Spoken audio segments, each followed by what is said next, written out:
After our interviews at ISE, we had some less formal conversations about what was on people's minds and a little crystal ball gazing.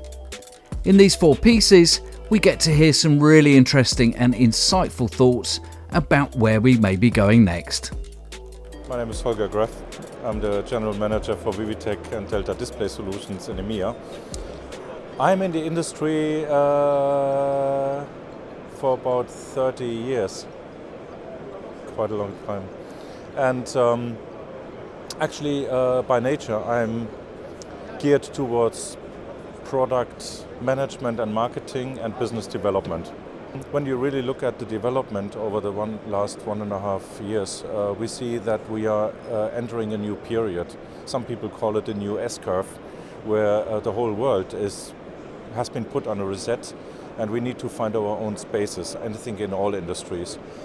And I think particularly what we experience over the last 2-3 years is that software is a very important component as the tool to interact with all the devices. In the past, we were talking about whatever cable we are using. We came from VGA to HDMI, whatever, and now we are talking digital.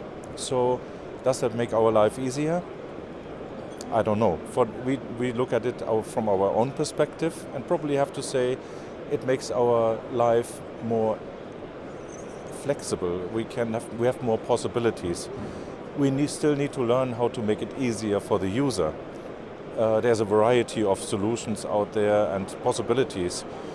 I think the user has more excitement, even more excitement with our products because of better quality or ongoing better quality, although that sometimes has its limits as well. And on the other hand, we need to do a better job to understand in which situation a teacher is, standing in front of a class, trying to operate a touch panel, for example, or when somebody's entering the room, how can we make it easier for them to connect to it and just do their job. So less focus on the technology for the user, more the ease of use to use our technology. We should be less focused on the technological details. The customer doesn't really care, to be very honest. The distributor that distributes the products in the various countries is overwhelmed with all this technology. I think the responsibility lies more and more on the manufacturer, how we get the products to the reseller and the end user. That makes it difficult for us as well, because by nature we are normally not geared to do that. We are good in analyzing customer needs and trying to find product specifications that are meaningful. As an industry, it's very hard to say because I'm so much display oriented, so at least from a visual point of view, I think we are scaling down to the level to make the technology more attainable for the user and trying to find ways to better support the reseller in their efforts to transfer the core of the application and the solution for a customer to the end user. And everything that we do is under this umbrella of CO2 reduction.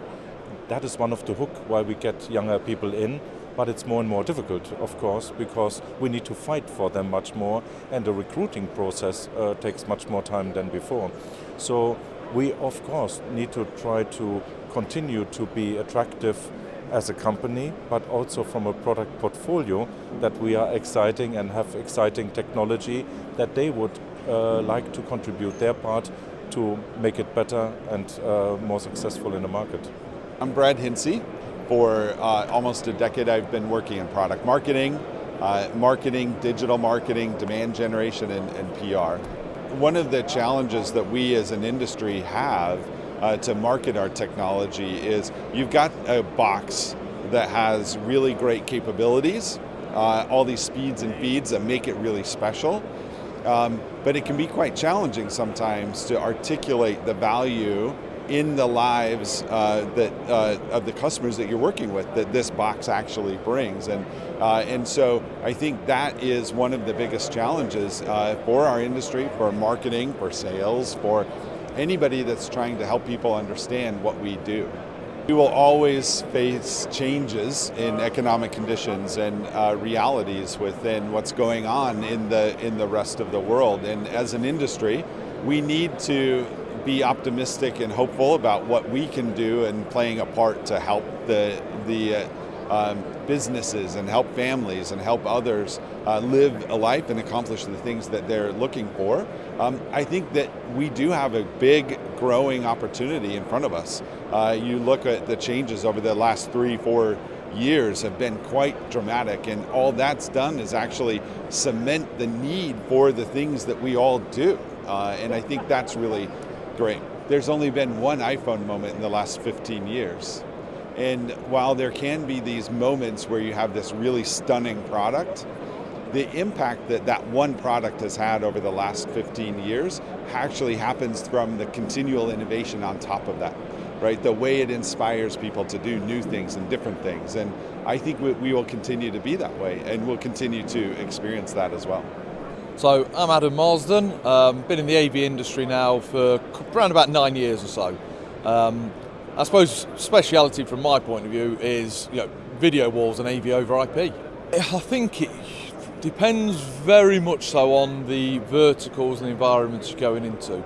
Some environments are very much on board with AV over IP, some not so, and a lot of that comes down to the fact that in some cases there's concern on latency, delays and things like that, but that's what the developments in AV over IP have been about recently, bringing that latency down, getting that quality, keeping it as high as possible. So I think we've made some huge strides over the last few years, and I think that will continue.